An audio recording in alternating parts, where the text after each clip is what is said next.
Okay, so we're going to talk about what some people consider the most frightening thing about RVs, and that's gas appliances. So I'll show you what I do. Let's open the gas valve here. It says open turns this way. And because I don't know how much is in the tank, I'm going to open both of them because this valve will automatically switch from one to the other. So, and normally I would put the cover back over it, but this is for demonstration purposes, so I'll leave the cover off for now. We just turned the gas on. Now you remember the gas is out front. That's a long ways. And you got a line that runs inside and all the way back to here. And because the gas was turned off, you know, if you've had the gas lines unhooked to service it, to replace tanks, whatever, you get a lot of air in the line, and you got to get that air out. Now, I don't know if there's any air in the line because I had this going yesterday. Okay, so now what you want to do, you want to light your lighter first, and then you turn on the gas. Some people want to do it the other way around. I don't do that because what happens if you're trying to light your lighter and it doesn't light? Like this one, for example. And now you're sitting here trying to get it going, and this is pumping gas into the camper, and you finally get it to light. Then what? Bang! Soon! I'm going to the moon! I don't know how much gas is in the lines already. Okay, the lines were already filled. We were good because I used it yesterday. But when you're doing this, sometimes, you know, because that whole line of air, you got to get all that air out. So you sit here with a lighter on for a long time before it finally ignites. And once you get it on, then you know the gas is to this point in the camper. Fridge uses gas, it's right here. Furnace is down there, it uses gas. This is also beyond the water heater, and it uses gas. So now you know that the water heater's already got just a little bit of air between the main line. Anyway, between the main line and the heater itself, so just that little bit you'll have to get out. Now the furnace on this one here, see, this one has a summer shutoff switch, which is right here. So when you're not using it, you turn that off and it makes sure it doesn't drain any of your gas. It is off now. Let's turn it on because this is winter time. In fact, let me show you the thermometer in here. See if it'll focus. It goes down to 40 or 50, I guess, about 40, 44 or so. And it's way below that. I checked the thermometer before I came out, and it was actually 32 degrees out here, which is the high for today. And that's Fahrenheit. So that's an even freezing, which would be what, 0 centigrade. Now comes the awkward part, lighting this. Now if you look, see there's a little peephole, and it probably ain't gonna show up on the camera, but you got this line here, goes in right here, and just down below it there's a little bitty peephole, and you've got up here, this is the pilot light control. This is the igniter. So what you're going to want to do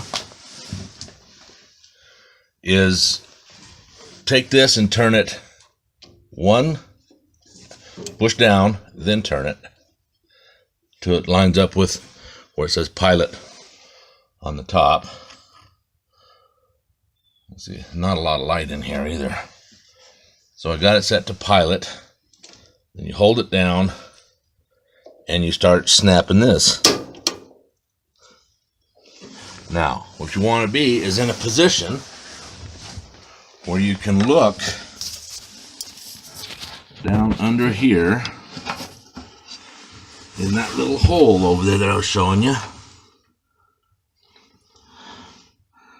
so that you can tell whenever it actually ignites. Let's see. There's kind of a small place to be looking.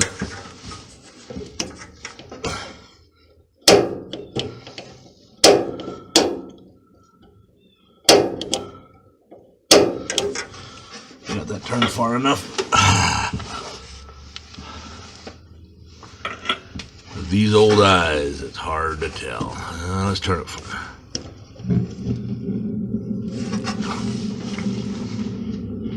And it lit. Hear it burning? Sounds like wind blowing. That's actually the burner is lit now.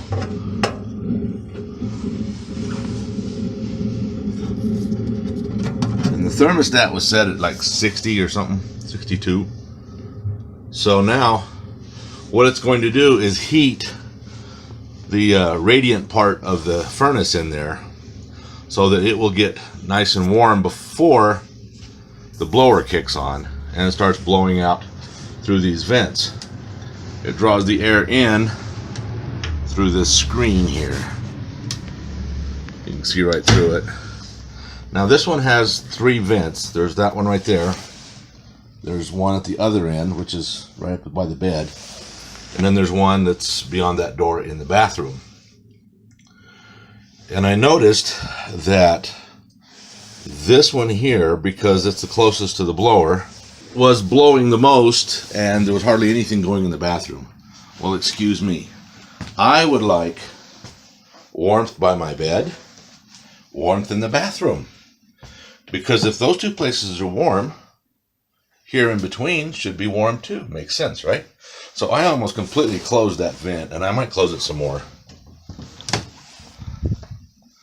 See, there's a vent right there.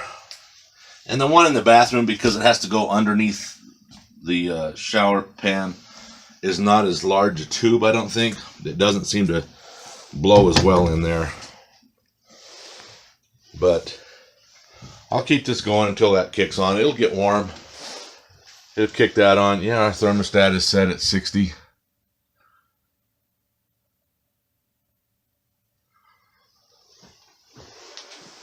And then it kicks on and it'll cycle. It'll turn itself off whenever it gets up. It's just like the one in your house. You know, it just keeps going automatically.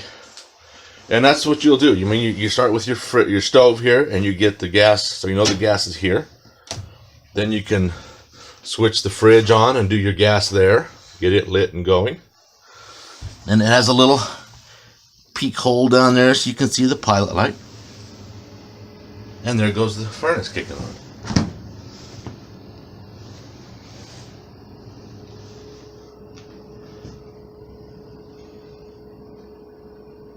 It's really quiet too. I like it.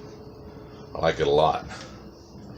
So there you go. Gas is not all that scary if you treat it with respect and use common sense. You know, you always light your lighter first, then turn on the gas, so any gas that starts to come out will automatically just be burned off. It's whenever you turn the gas on and then try to get the lighter or the match going that you can sometimes get yourself in trouble. So, you know, always use common sense. I'm not an expert. That's just what I've done for years in these things, and I've never blown myself up. Is it possible? Yes, it is. But is it, something that you're going to have happen to you at some point? No, it's not. Happens to very few people that you turn the gas off when you're pulling it somewhere or driving an RV somewhere. Yeah, I'm still trying to get rid of this thing. Trying to sell it so I can do another one. They're kind of fun. So there you go. Got the furnace coming on, and it's blowing, and it's nice and warm in here. Well, not warm yet, but it will be if I let it run long enough, which I'm not going to. I'm going back in the house where it's warm.